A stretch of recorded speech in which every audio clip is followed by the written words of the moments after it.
राजस्थान के अजमेर जिले के तिलोनिया गांव की उस सुबह की हलचल आम दिनों जैसी ही थी। लेकिन जब कुछ लोगों की नजर तालाब के पास कीचड़ में फंसी एक कार पर पड़ी, तो माहौल अचानक बदल गया।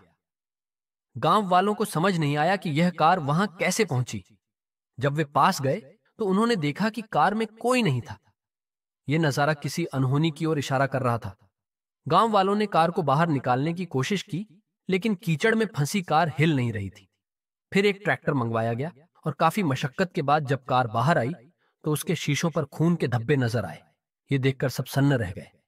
जब उन्होंने कार का दरवाजा खोला, तो अंदर का मंजर डराने वाला था। सीट पर एक युवक की लाश पड़ी थी। चेहरा बुरी तरह कुचला हुआ था, शरीर पर चोटों के निशान थे। यह साफ था कि मौत ने उसे बहुत दर्द दिया था। खबर तेजी से पूरे इलाके में फैल गई। थोड़ी ही देर में भीड़ जमा हो गई।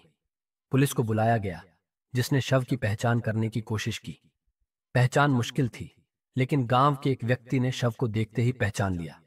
ये माला गांव के रहने वाले बीएसएफ जवान प्रधान गुर्जर थे। उनके घर वालों को खबर दी गई और कुछ ही देर में उनका परिवार भी मौके पर पहुंच गया। प्रधान के पिता रूप गुर्जर ने अपने बेटे के शव को देखते ही बिलख कर उसे गले से लगा लिया। घर वालों की चीख पुकार से माहौल गूंज उठा। प्रधान कुछ दिन पहले ही छुट्टी पर गांव आया था। 10 सितंबर की सुबह वह अजमेर जाने की बात कहकर घर से निकला था, लेकिन अब वह घर लौटने के बजाय खून से सनी कार में मृत पड़ा था। घर वालों के लिए यह यकीन करना मुश्किल था कि जो बेटा कल तक हंसता बोलता था, आज इस हालत में है। पुलिस ने जांच शुरू की। टोल प्लाजा के सीसीटीवी फुटेज खंगाले गए, कॉल डिटेल्स निकाली गईं।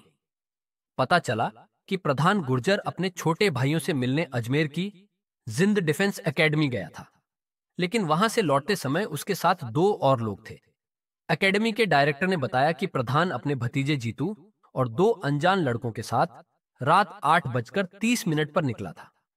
यह सुनकर प्रधान के परिवार वालों की चिंता और बढ़ गई। जीतू अब तक घर नहीं लौटा था, प्रधान के साथ था, लेकिन अब गायब था। कहीं उसके साथ भी कुछ बुरा तो नहीं हुआ? गांव वालों का गुस्सा बढ़ने लगा। पुलिस ने भरोसा दिलाया कि मामले की गहराई से जांच होगी। तफ्तीश में पता चला कि प्रधान की कार में एक खून से सना डंडा पड़ा था। यह साफ था कि प्रधान की हत्या बड़ी बेरहमी से की गई थी। पुलिस को यह भी पता चला कि प्रधान अपने भतीजे जीतू और उसके 2 दोस्तों राम अवतार और हनुमान के साथ पुष्कर घूमने गया था। लेकिन जब पुलिस ने इन तीनों को ढूंढने की कोशिश की, तो वे फरार मिले। शक गहरा गया। पुलिस ने उनके फोन ट्रेस किए, सीसीटीवी खंगाले और आखिरकार तीनों को अलग अलग जगहों से पकड़ लिया। गिरफ्तारी के बाद पहले तो वे पुलिस को गुमराह करते रहे, लेकिन जब सख्ती की गई तो उनके चेहरे से नकाब उतर गया। जो सच सामने आया वह रोंगटे खड़े कर देने वाला था। प्रधान गुर्जर और उसके भतीजे जीतू के बीच एक अनदेखी दीवार थी, शक, जलन और गुस्से की दीवार। जीतू को लगने लगा था कि प्रधान और उसकी पत्नी के बीच कुछ चल रहा है। वह यह बर्दाश्त नहीं कर पा रहा था। शक का बीज धीरे धीरे नफरत में बदल गया और नफरत ने उसे हैवान बना दिया। 10 सितंबर को जीतू ने अपने दोस्तों के साथ मिलकर प्रधान की हत्या की साजिश रच डाली। उसने प्रधान को पुष्कर घुमाने के बहाने अपने जाल में फंसा लिया। पहले खूब शराब पिलाई, फिर उसे एक सुनसान जगह ले जाकर बेरहमी से पीटा। वह दर्द से चीखता रहा, लेकिन उन दरिंदों ने कोई रहम नहीं किया।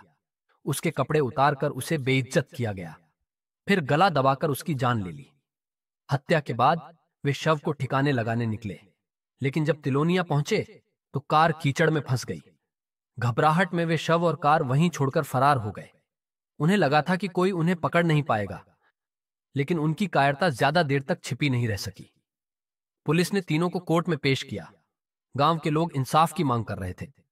प्रधान गुर्जर सिर्फ एक जवान नहीं था, वह एक बेटा था, एक भाई था, और सबसे बढ़कर वह विश्वास था जो उसके अपनों ने ही तोड़ दिया था। यह कहानी सिर्फ एक हत्या की नहीं, बल्कि उस मानसिकता की है जो शक और नफरत में बदलकर इंसान को हैवान बना देती है। यह एक परिवार की टूटन की कहानी है। एक मां जिसने अपने बेटे को सरहद पर भेजा था, लेकिन खो दिया अपने ही घर में। एक पिता जिसने अपने बेटे के उज्जवल भविष्य का सपना देखा था, लेकिन अब बस उसकी तस्वीरें देखकर रोता है। यह कहानी हमें सोचने पर मजबूर करती है क्या रिश्तों में शक और नफरत की इतनी जगह होनी चाहिए कि इंसान इंसानियत भूल जाए?